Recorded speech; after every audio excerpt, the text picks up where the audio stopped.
صحیح بخاری حدیث نمبر 8۔ رسول اللہ صلی اللہ علیہ وسلم نے فرمایا، اسلام کی بنیاد 5 چیزوں پر قائم کی گئی ہے۔ اول، گواہی دینا کہ اللہ کے سوا کوئی معبود نہیں، اور بے شک محمد صلی اللہ علیہ وسلم اللہ کے سچے رسول ہیں، اور نماز قائم کرنا، اور زکوٰۃ ادا کرنا، اور حج کرنا، اور رمضان کے روزے رکھنا۔ صحیح بخاری حدیث نمبر 9۔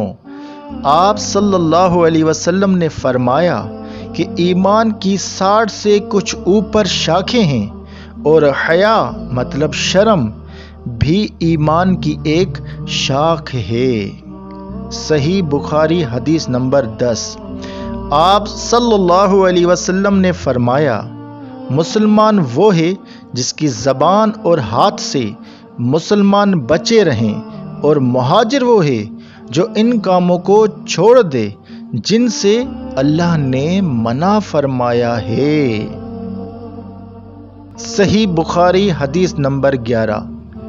لوگوں نے پوچھا، یا رسول اللہ صلی اللہ علیہ وسلم کون سا اسلام افضل ہے؟ تو نبی کریم صلی اللہ علیہ وسلم نے فرمایا، وہ جس کے ماننے والے مسلمانوں کی زبان اور ہاتھ سے سارے مسلمان سلامتی میں ہوں۔ صحیح بخاری حدیث نمبر 12۔ ایک دن ایک آدمی نے نبی کریم صلی اللہ علیہ وسلم سے پوچھا کہ کون سا اسلام بہتر ہے؟ فرمایا کہ تم کھانا کھلاؤ، اور جس کو پہچانو اس کو بھی، اور جس کو نہ پہچانو اس کو بھی، الغرض سب کو سلام کرو۔ صحیح بخاری حدیث نمبر 13۔ نبی کریم صلی اللہ علیہ وسلم نے فرمایا، تم میں سے کوئی شخص ایماندار نہ ہوگا جب تک اپنے بھائی کے لیے وہ نہ چاہے جو اپنی نفس کے لیے چاہتا ہے۔ صحیح بخاری حدیث نمبر 14۔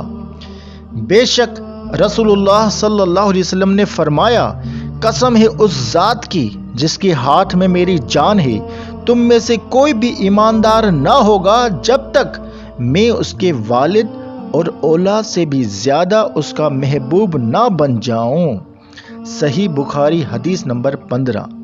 نبی کریم صلی اللہ علیہ وسلم نے فرمایا، تم میں سے کوئی شخص ایماندار نہ ہوگا جب تک اس کے والد اور اس کی اولاد اور تمام لوگوں سے زیادہ اس کے دل میں میری محبت نہ ہو جائے۔ Thanks for watching. اس ویڈیو کو اپنے مسلمان بھائیوں اور بہنوں کے ساتھ شیئر کریں اور ثواب کمائیں۔